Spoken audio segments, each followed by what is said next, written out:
I live my life a quarter mile at a time.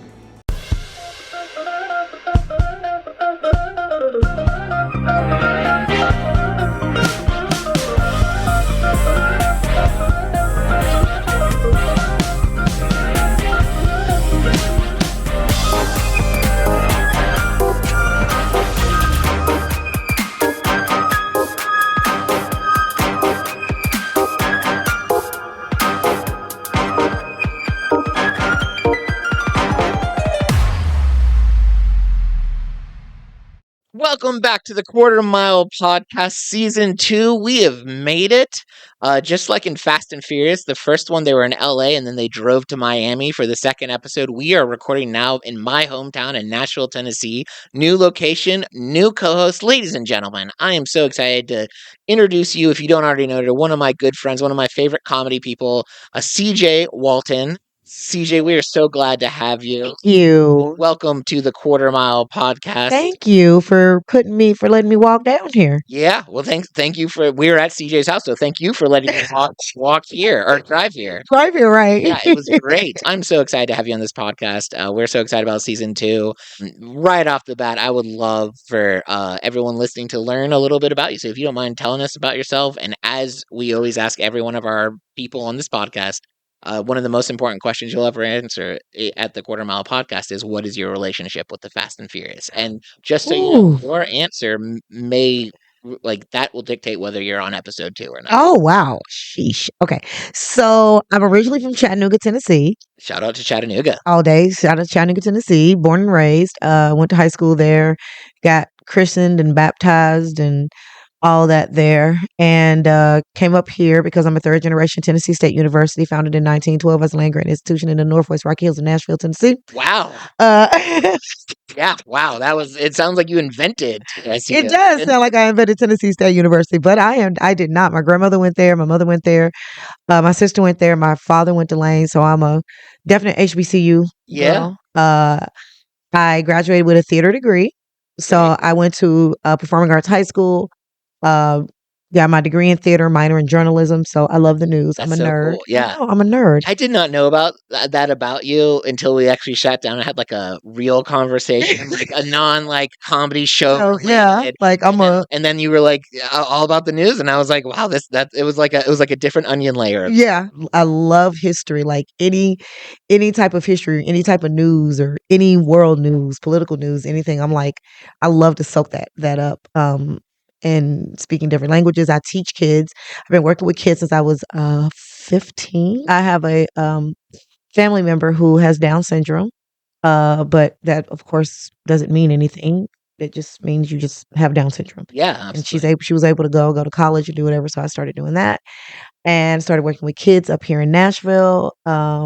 I won Best Actress of the Year in 2017. Wow, awesome. Thank you. What was the movie? It was a role, Clybourne Park. Oh, and then I got into comedy in 2017. Yeah, 17? Yeah, 2017 because of Renard Hirsch. One of my favorite comedians. Ever. Shout out to Renard Hirsch. And then started doing my own thing, kind of fell back, I directed my very first Broadway play here in Nashville. Very cool. Thank you. You opened up, didn't you? One of my shows, Bye Bye Birdie? No, I've never been in okay. It, so no. I know I had comedians open up the show. That's awesome. I bet you that was so much fun. I bet you what a great audience, like the audience for a theater, like for a show, any theater audience. Any theater. It's going to be a great show. Yeah, because that's my dream. I want to be a comedic actress. Right. Like, that's who I want to be. Like, I want to do comedy, but I also want to be like Melissa McCarthy or Whoopi Goldberg. Yeah, I was about to ask who your inspirations were, but that's cool. Those two. Yeah. Well, definitely those two. But that's me. So now let's talk Fast and Furious. Yes. What's your relationship with God's favorite franchise, as I like to call it?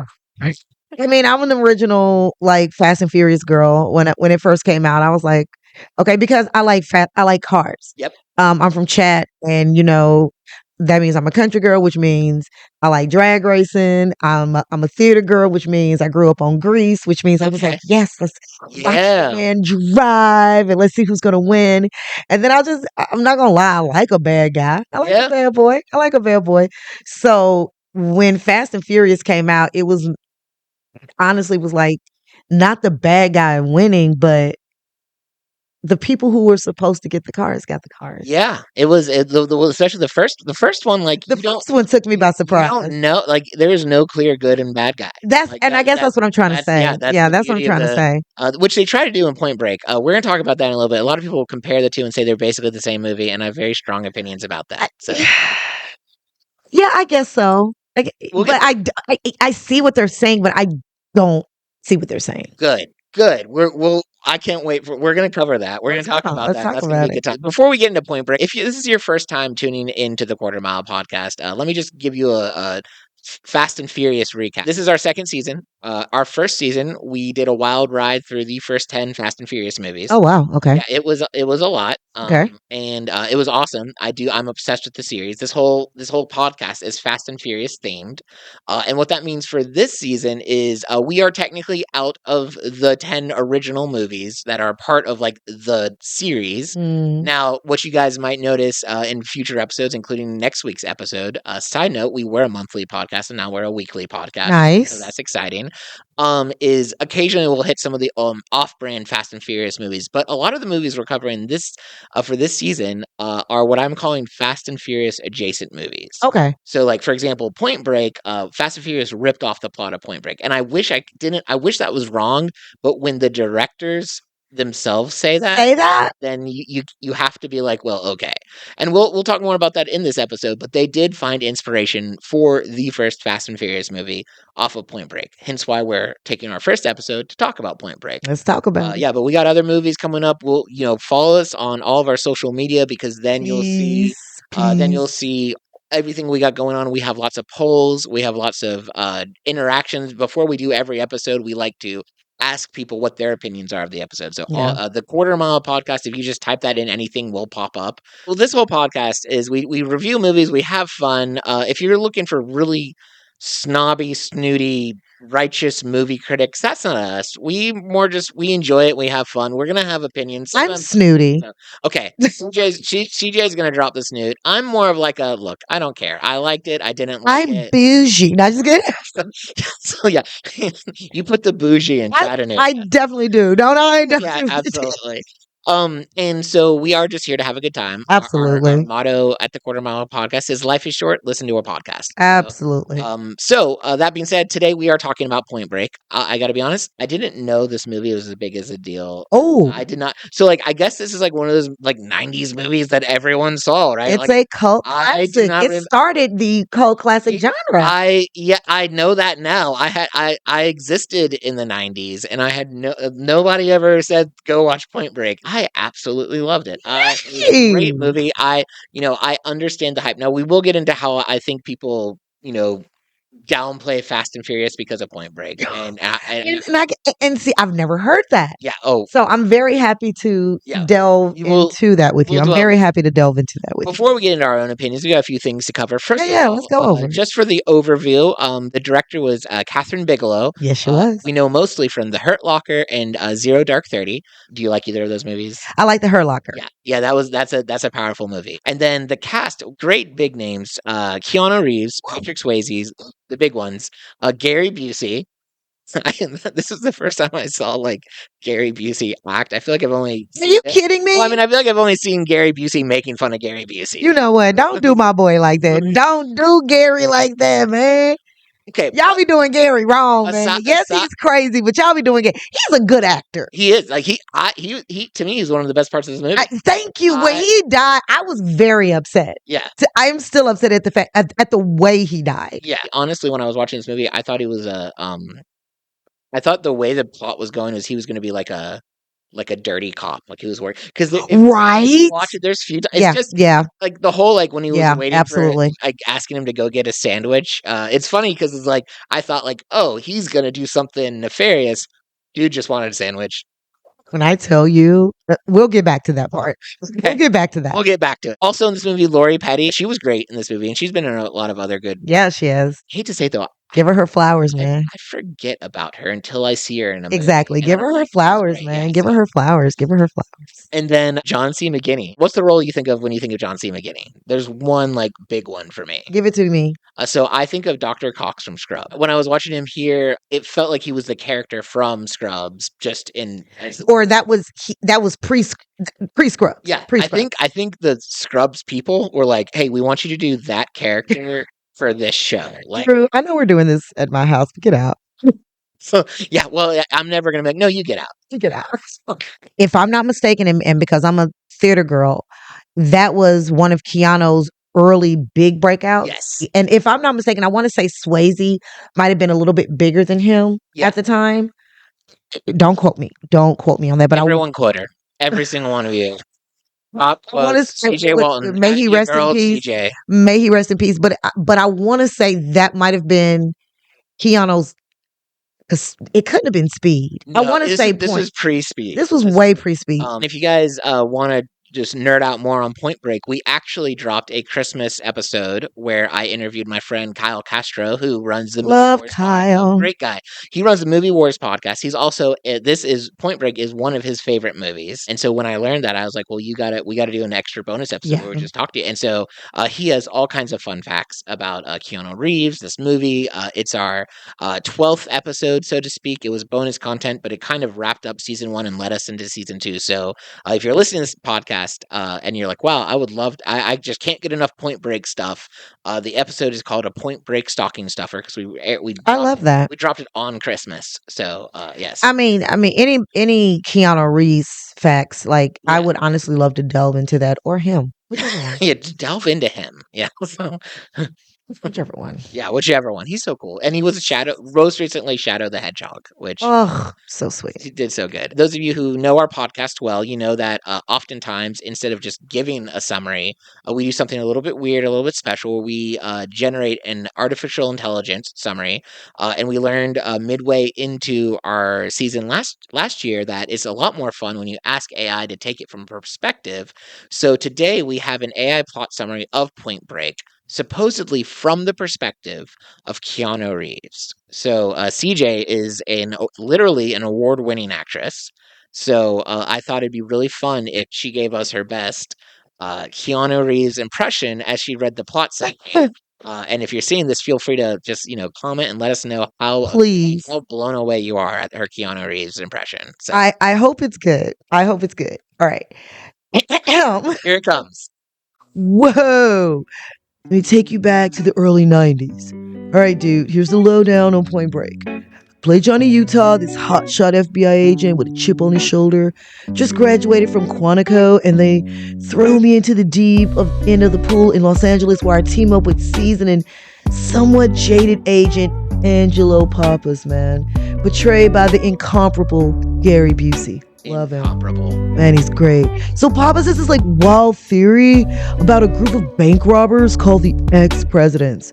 These guys wear masks of former U.S. presidents when they hit banks with surgical precision. The kicker, you ready for this? So ready. Pappas thinks they're surfers. I know, right? Totally radical, man. All right, so check this out. To get closer to the truth, I go undercover and learn how to surf. Enter Bodie, played by the one and only Patrick Swayze. Yo, Bodie is this charismatic, fearless, and somewhat philosophical leader of the group of surfers. The guy is mesmerizing, man. Talks about surfing like in a spiritual way. Journey, man, we bond, and I start getting pulled into his world, all the while still trying to nail him as the mastermind behind the ex-presidents. Hopefully my voice is doing really good. Yo, I'm gonna keep going. Yo, the waves get higher, the stakes get gnarlier. Bodie and his crew aren't just surfing. They're living on the edge, man. Constantly searching for that ultimate rush, the 50-year storm, like this mythical monster wave. It's like the perfect storm that encapsulated their entire philosophy of living life to the fullest, no matter the consequences. Then the action amps up. There's a skydiving scene that's totally insane. Pure adrenaline, man. Loyalties get blurred, and it's like identity as an FBI agent clashes with its newfound brotherhood with Bodhi and the surfers. The climax is an intense showdown on the beach as the 50-year storm finally hits. Yo, Bodhi catches the wave, seeking his ultimate rush, while I'm left grappling with the fallout of living a double life and the choices I've made. So, yeah, man, Point Break is like this wild ride of adrenaline, philosophy, and some killer surf scenes, man. It's not just a heist movie. It's about the lure of freedom, the cost of chasing your dreams, and finding your true self in the most unexpected places. Yo, hang 10 dudes. Whoa. I felt like CJ left the room and Keanu Reeves himself came and was a special guest. I hope I did, Mr. Reeves. Proud. Hey, Keanu, if you're watching this, let us know. Let us know if you're listening to this podcast how we did. Now we're to my favorite part of the show, which is we call it Fast Fan Feedback. Yes. So before every episode, before every movie review, we always put it out online on Facebook, on Instagram, on Reddit. To random people in conversations, if I'm being honest, I'll just ask them, "What do you think about this movie?" And so these are some of your all's thoughts on Point Break. Most of these, I believe, came from Reddit. So the big question I was asking people on Reddit was like, "What do you guys think about this being, Fast and Furious being a ripoff from Point Break? Do you care? Is it a big deal? Like, does it matter? Do you agree? Do you disagree?" And this is what people said. So this one person, AQLNO. I'm not going to try to pronounce it, but that was the letters in their name. There's not enough vowels. It's not enough vowels, but I'm going to go with alkaline. Yeah, that sounds right. So yeah, Battery. Anyway, We're going to call you Battery. So Alkaline, if you're listening, feel free. No, we're please correct us. Please correct us. Alkaline. This is what Alkaline said. This is one of my favorite things to think about. How movies and other media influences inspire one another. It's undeniable that Fast and Furious follows a near identical plot to Point Break, but I still find them to be very different viewing experiences. I have to agree. And I guess because yeah. I've never thought about connecting the two, so that's where today. That's where I'm at. Yeah, we're gonna talk about the comparison. Yeah, that's where I'm at today. Yeah, this other person who is Wid Dumb Queso. Yep. So this is what Mr. Queso or Mrs. Queso or just Queso said. I like queso. Yeah. Every time I look at the name, I'm like, sounds good. Personally, I don't care that Fast 1 was basically Point Break. Okay, that's where I argue, but we're fine. In my opinion, it used the premise and changed the basic elements. Okay, I see where you're going. And then this was a good point they brought up that we covered in multiple of our early episodes. Also, when I think about it, a lot of Fast and Furious movies are basically other movies, but with cars. Tokyo Drift, for example, was the Karate Kid with cars, which is crazy that you can make so many comparisons. Yeah, I guess you can. Furious 7 is Die Hard with a Vengeance with cars. Debatable. Fast 9 follows a Godfather 2 structure and features cars. I don't know about those, but I do know that Fast 5 definitely had Italian Job vibes. Yeah. I'll give you that. I do know that Fast 10, Fast X was it. And I say I haven't seen X. Yeah, well, it is basically like the Avengers Affinity War, like the way, even from the point where the cliffhanger ending, trying to bring all the superheroes together, like and then one thing we noticed when we watched Fast 8 was this was back when zombie movies were kind of a bigger deal. The bigger, yeah. Okay. And so they actually did what they called zombie cars in the movies, which were they were being automatically controlled from one device, and they actually made a scene that looked like zombies were coming at you, but they were cars instead of zombies. Yeah, but that's a stretch. Godfather 2? I don't know about that. I don't know, but it's a big stretch. If you think Fast 9 is like Godfather 2, someone please tell us how. I don't know. And then the last comment is from this is Jacob B. Riddle. That's actually, compared to the other names, that was super clear and concise. Thank you. Jacob B. Riddle. Jacob says they are nearly shot for shot the same films. I don't know about that. But I love them both for what they are and almost love them more once noticing. For ages, I've been wanting to do a side-by-side screening of them. Well, Jacob, if you decide to do a side-by-side screening, go check out our friends at Movie Wars podcast because they have a Fast and Furious versus Point Break episode. You got to scroll down a little bit. But in preparation for this episode, I listened to that, and they do a side-by-side comparison. So Yeah, that's pretty good. so check that out if you want or not. Before we get into our own opinions and our own thoughts about this movie, for everyone listening, my favorite part is hearing your opinions. My favorite part is interacting with other fans of all the movies we cover, Point Break, Fast and Furious, whatever you want. Please check us out on social media, the Quarter Mile Podcast. We regularly will post the movies we're reviewing and just basically be like, what do you think? One of my favorite things we do is each season we do a different poll and try to get as many people involved in the poll. Last year it was ranking the Fast and Furious movies. For this season, we do know we're going to have a season 3. We're going to run out of Fast and Furious adjacent films. Yes, we are. So the way we're doing season 3 is we are going to hyper focus on one of the main actors and cover their movies. Ooh, okay. Yeah, so it'll be pretty cool. So, but the way we've You figured didn't it tell out. me that. That would be fun. Oh yeah, my bad. Yeah, that's what we're doing. Sorry. That's This is news to you all, and this is news to CJ. It's great. Yeah. So the way we're gonna figure out what actor we're gonna do though, is we're gonna put it up as a poll and leave it up for the entire second season. And so you can vote at any point. You can literally pause this. Hopefully you're not driving, but you can pause this. You can go to social media and drop a vote right now if you want. So for the for season 3, here are going to be the options. We're going to have Vin Diesel. We're going to have Paul Walker. We're going to have Michelle Rodriguez, and then we're going to have a kind of a fourth weird option. But those of you who know Fast and Furious know that they have a Netflix animated series. They do. So the fourth option is going to be just the first season of Fast and Furious Speed Racers or Spy Racers. It's called Spy Fast and Furious Racers. Spy Racers. Have you seen that? Have you? I have not, but I know it's there, and I really want to show it to the kids. I've watched. I want to show it to the kids at school. I've watched a little bit, but I've refrained from watching more until I know I have to talk about it on a podcast. Yeah. Now, CJ, it's time for us to give our opinions on this movie. So, would you like to get the conversation rolling, or do you want me to get it rolling? Or Let me see what you have to oh, say. okay. Well, right off. Human first. Right. Thank you. How chivalrous? How chivalrous of you. Yes. Yes. Right off the bat, going into this movie, the only thing I knew about Point Break was everyone was saying Fast and Furious was a ripoff of Point Break. It's basically Okay. the same movie, right? So, Right.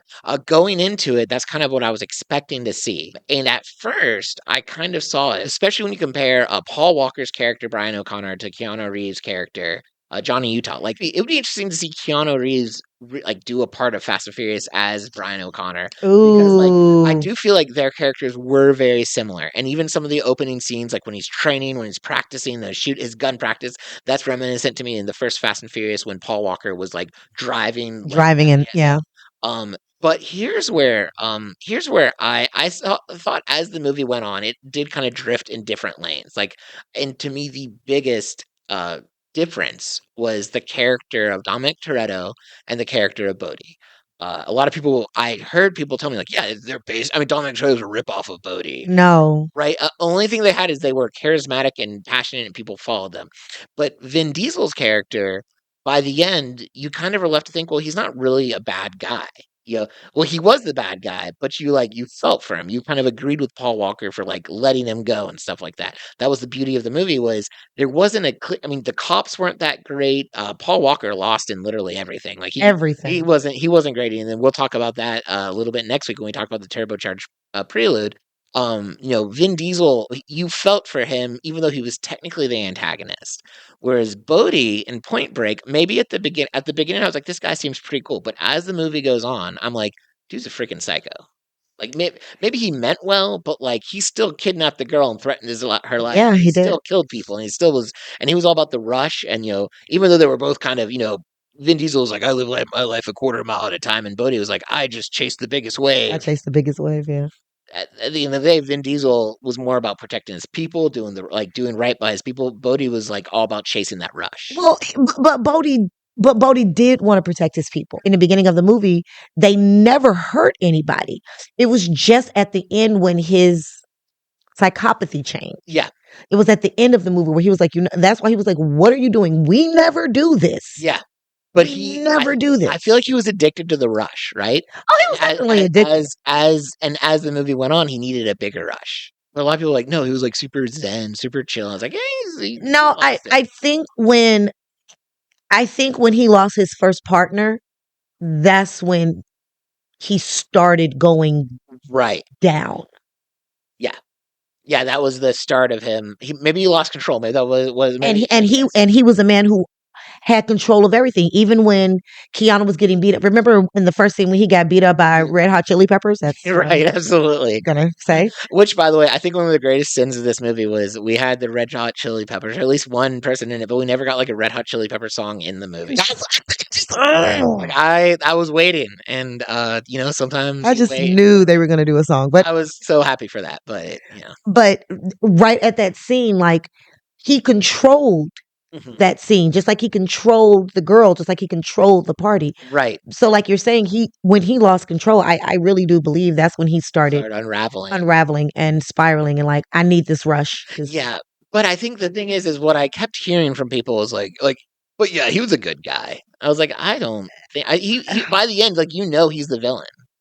Yeah, I don't know if he was the good guy. I just know that he didn't want to harm people. right. So I can't say he was the good guy. He was a complex character. I think that's There we go. And this is something that Kyle said in our interview with him. And I'm totally probably butchering the rewording, but he was like, what he mentioned was, he was a different kind of villain for those kind of movies because before you just had the nefarious buff dude that Arnold. Yes.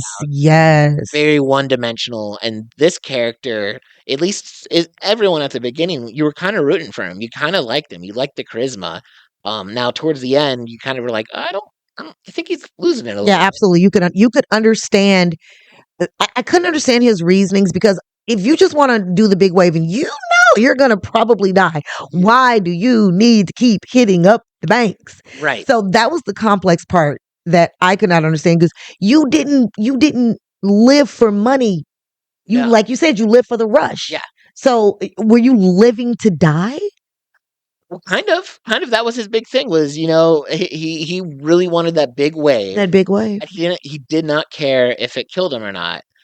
Which was kind of the interesting part was the ending of the movie. Both Keanu Reeves, I guess Johnny Utah, and Bodhi, by the end, got exactly what they want. Yeah. Right? Like, because, from Keanu Reeves' perspective, he spent months trying to find him after that. Months. And he finally got him. And, like, similar to the Fast and Furious when Paul Walker or Brian O'Connor threw out his badge at the end, and he was like, well, I'm done. Yeah, he can. Yeah. Johnny Utah, same thing. To him, it was more important to get justice and to, deal with Bodhi and settle the score. And so when he let him get on that wave, like, he knew he was going to die. Like, that's what I was going to ask you. Do you think he knew that he was going to die? Do you think they both knew? Bodhi didn't care. It was more about, I just want to ride this amazing wave, and if it kills me, it kills me, right? And and if it didn't kill him, and I guess technically, if it didn't kill him, he would have gone to prison. But then, assuming he got out of prison, he would have been looking for that next big rush, or maybe he'd be looking for the rush in prison. I don't know. Yeah. But what was interesting to me was because a lot of people, like I would read reviews or critiques about this movie, and they would say just like Brian O'Connor like became kind of friends with Dominic Toretto and did him a favor by letting him go. Johnny Utah was doing the same thing, but I don't think it was the same thing because I think he was thinking to himself, either he gets on this wave and probably kills himself, which he was kind of rooting for, or he surfs finally, and then they take him to prison and it's whatever.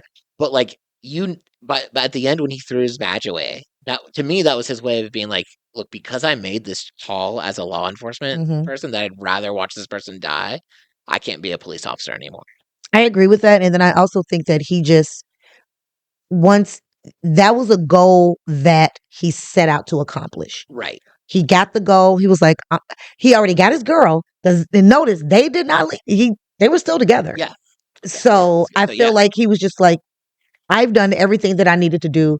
I got you. Yeah. Whatever they want to do.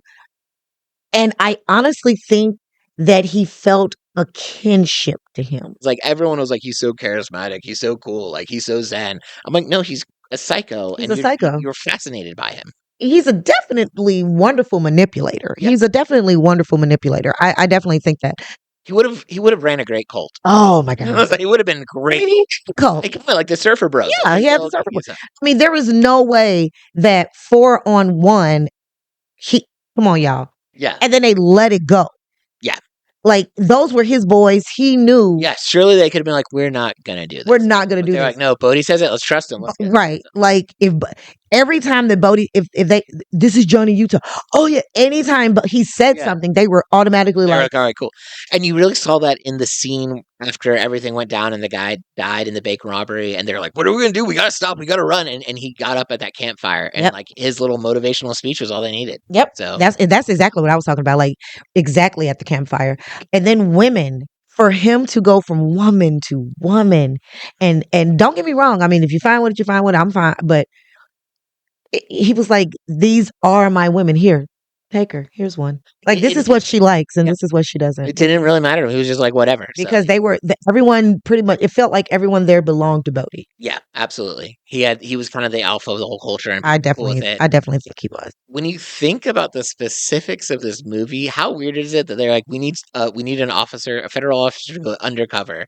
Let's pick the famous former football player that everyone Let's pick the one that everybody knows that we bet money on at Ohio State, Right. and we know what happened, that he blew out his knee and all of that. He seems like a perfect candidate to learn how to surf. First, then we let him say his real name. Right? Yeah, they weren't like they were like no one's like maybe give a different name and just say like, oh, I get that. I look a lot. That was the hole for me. Like, bruh, that was the hole for me. That was like, you're Johnny Utah. It was like, well, I mean, clearly he's not going to be a cop because he's a really cool former football player. Yeah, you're right. One of us, he's a cool guy. Let's not ask football any questions. Football players don't become cops. Like, when I think about this movie, clearly the actors in Point Break, I think like are better than the actors in the Fast and Furious, especially.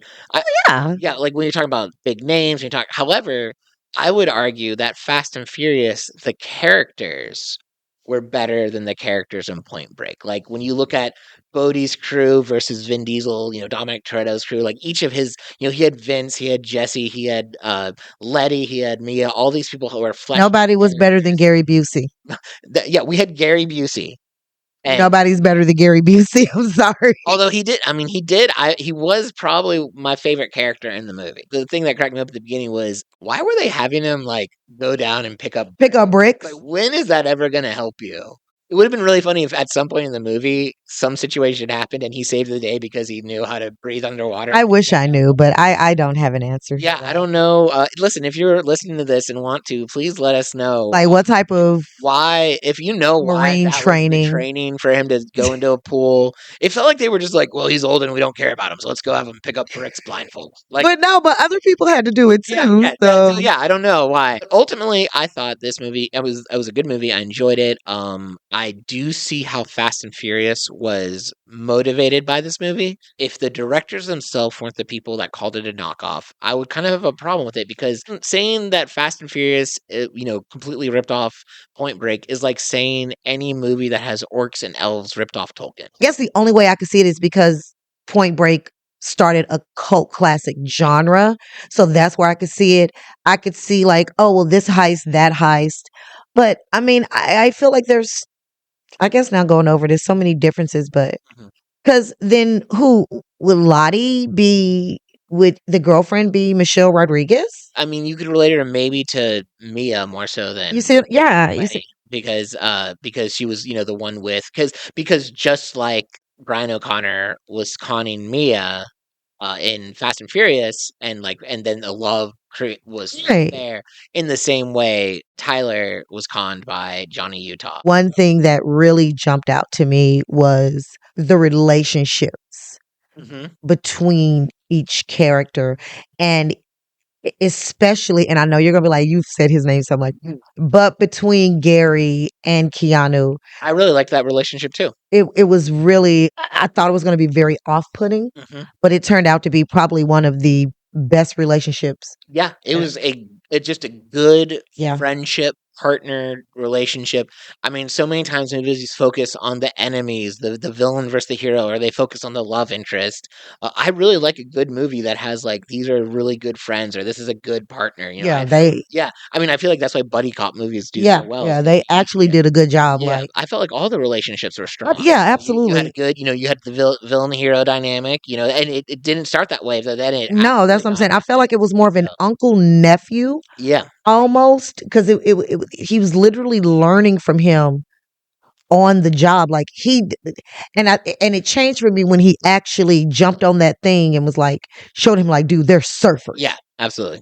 Was like, I was not expecting Gary Busey to do nothing like that. Like, I love that he right away, like he knew that it was, you know, so for surfing. And if we're pointing out plot holes again, I mean that was a legitimate clue and lead that was accurate, and the fact that all the police officers in this whole station were like, "That's so dumb, that's so like that must be the worst police precinct ever." well, it was If, because they had how many bank robberies before he got there? yeah, and they were also like, yeah, let's put a famous football player with an injury as a surfer Exactly. undercover.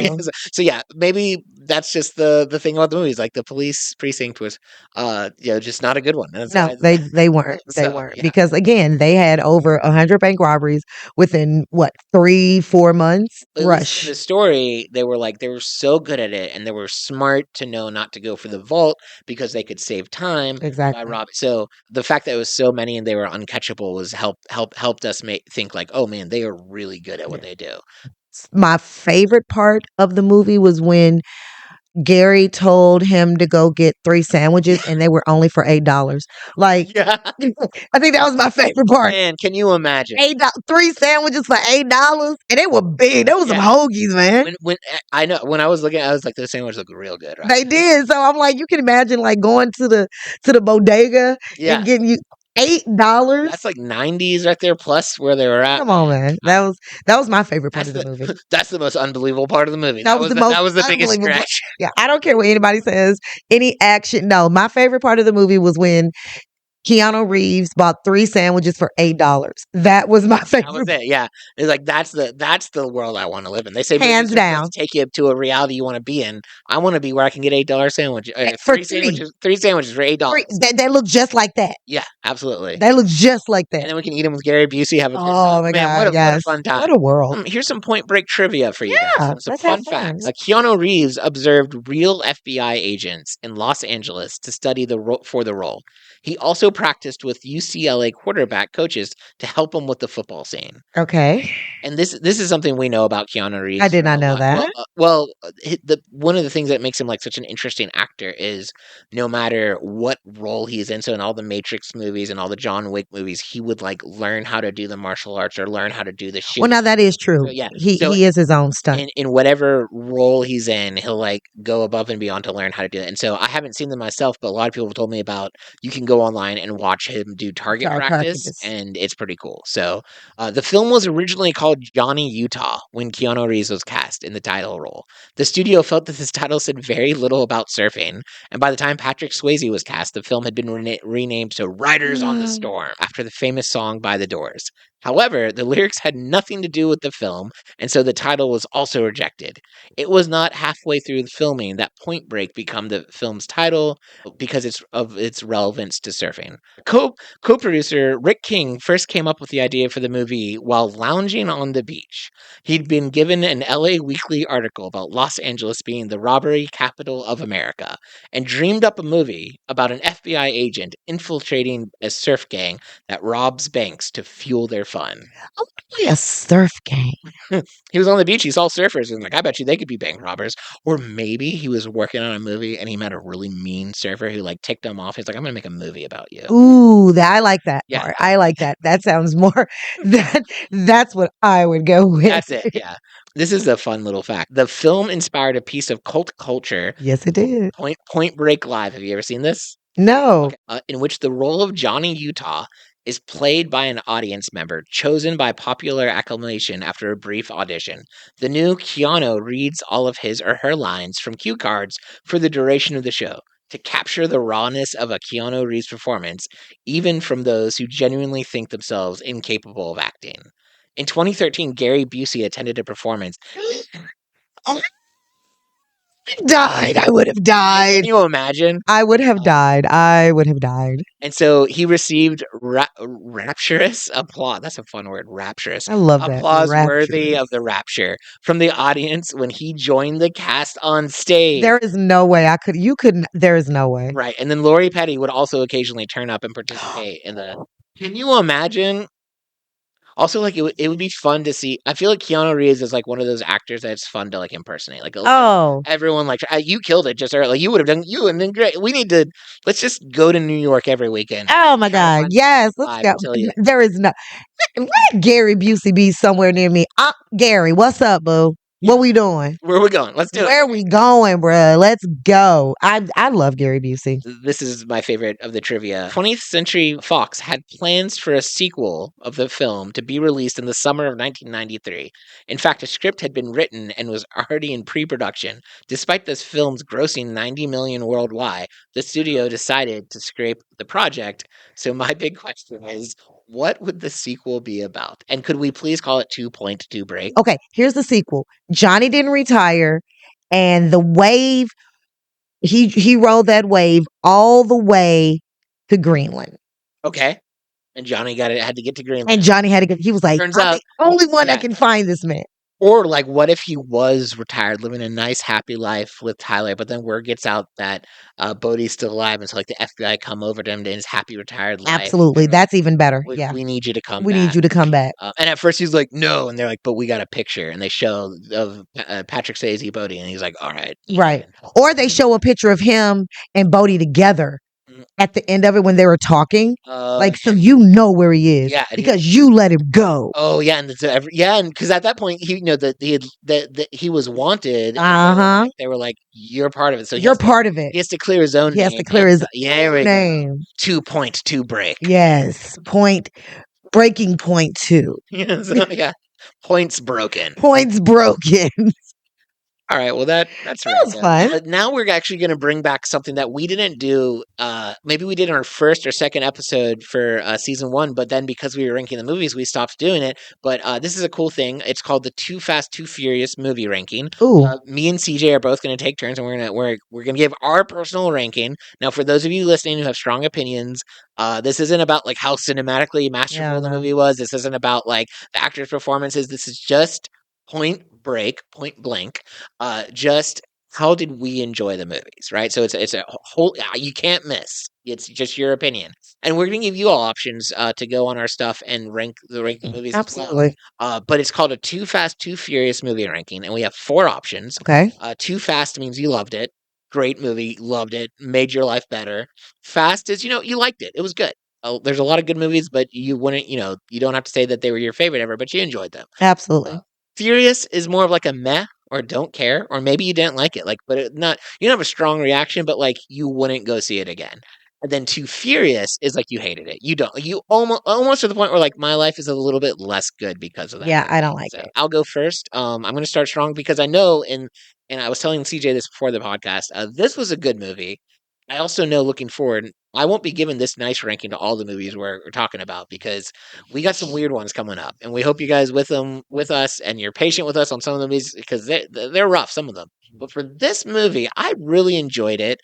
One of my favorite things about this movie and many movies in the 90s is it had a good plot. It wasn't, you know, cookie cutter where you knew everything that has had. I mean, the characters had development, the plot was good. Yeah. I mean, I at one point I thought Gary Busey was going to be the, you know, dirty cop or whatever. Yeah, that wasn't absolutely. so Yeah. like, it had some twists and turns. So as our first movie of season 2, I'm going to give this a Too Fast rating because I really liked it. Okay.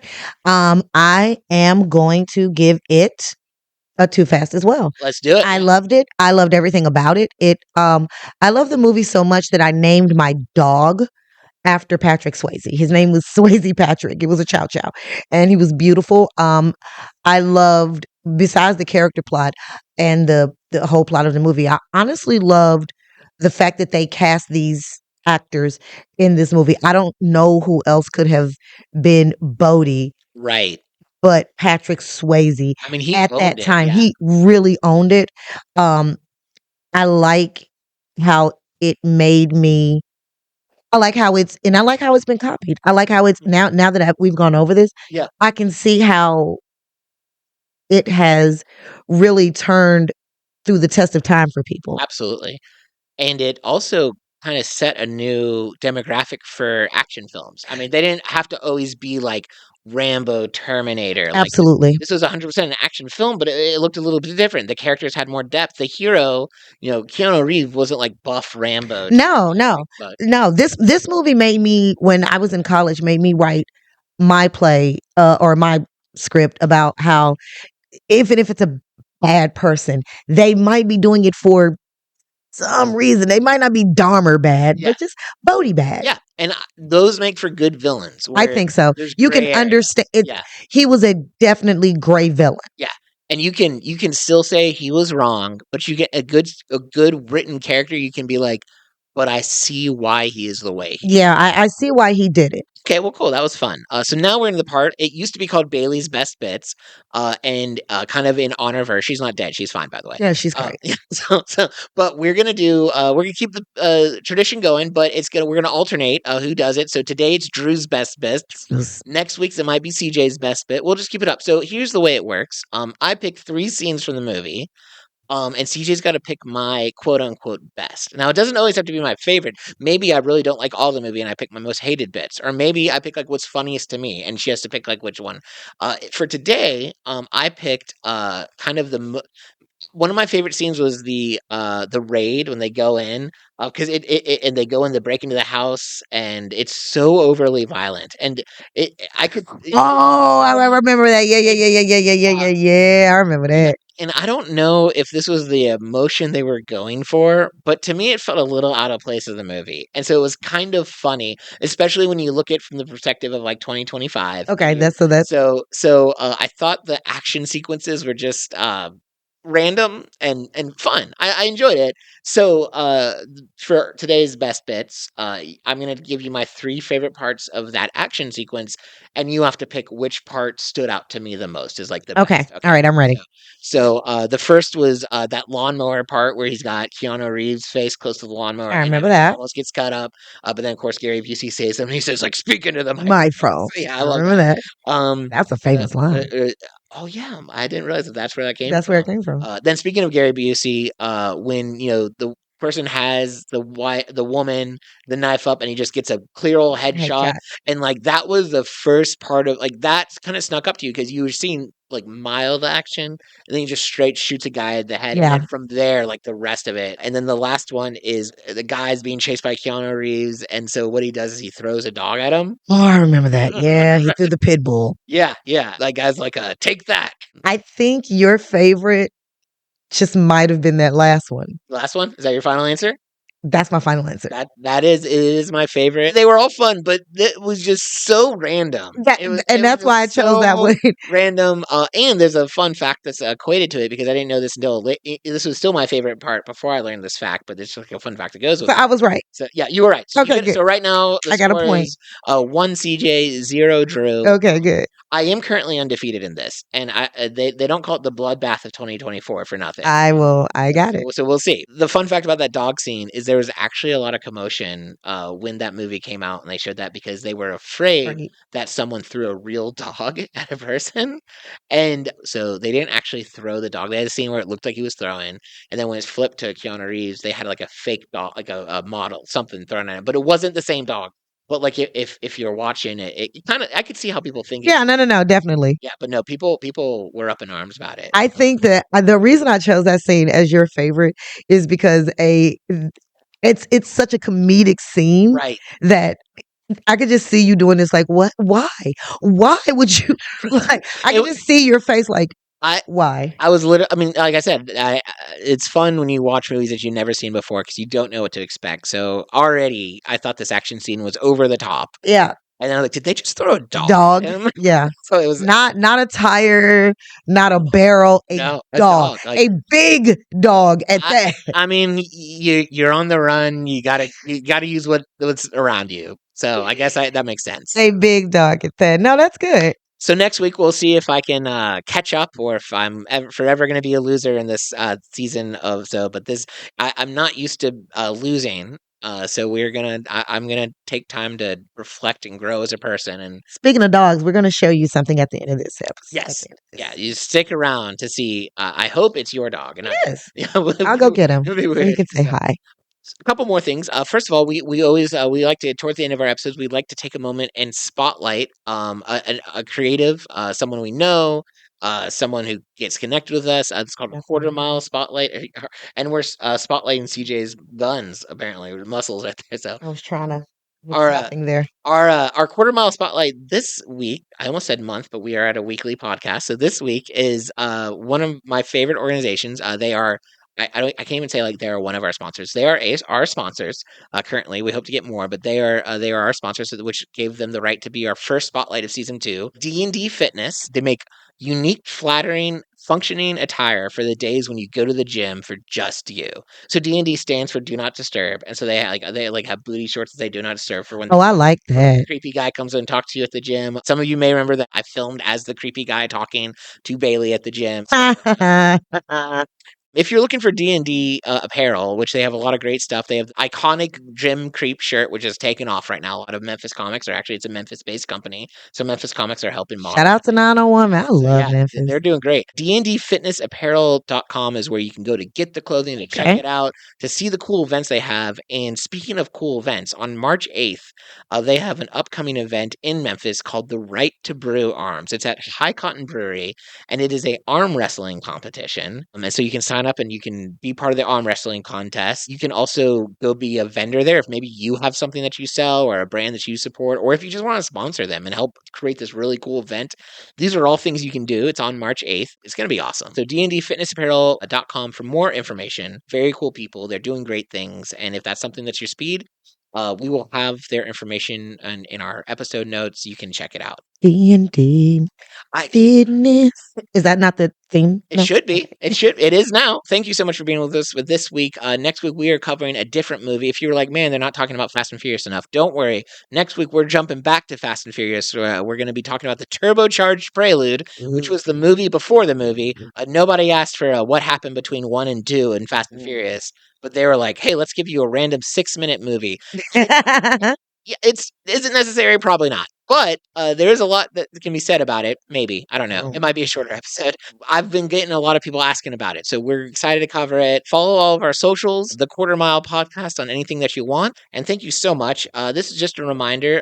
We're all about good vibes, having fun, enjoying life. Life's short. Go do something awesome this week. Go hang out with your friends. Go try something new. Go watch a new movie. Oh, wait, before you say that, hold on. Okay, I'm holding. So you've already met CJ, but today we also want to introduce you to maybe one of our other co-stars. This is Gizmo. He is so excited. He's very excited. Say hi, Drew. He's like, I want to do everything in this podcast. Ladies and gentlemen, this is just your friendly reminder. Go find a cute dog, pet him, have a good time, and live your life a quarter mile at a time. Drew, thank you so much for having me on. I really, really appreciate it. Love having you here. We're excited to do more episodes. Yes. So see you, CJ. See you, Gizmo. See you all next week. Have a good one.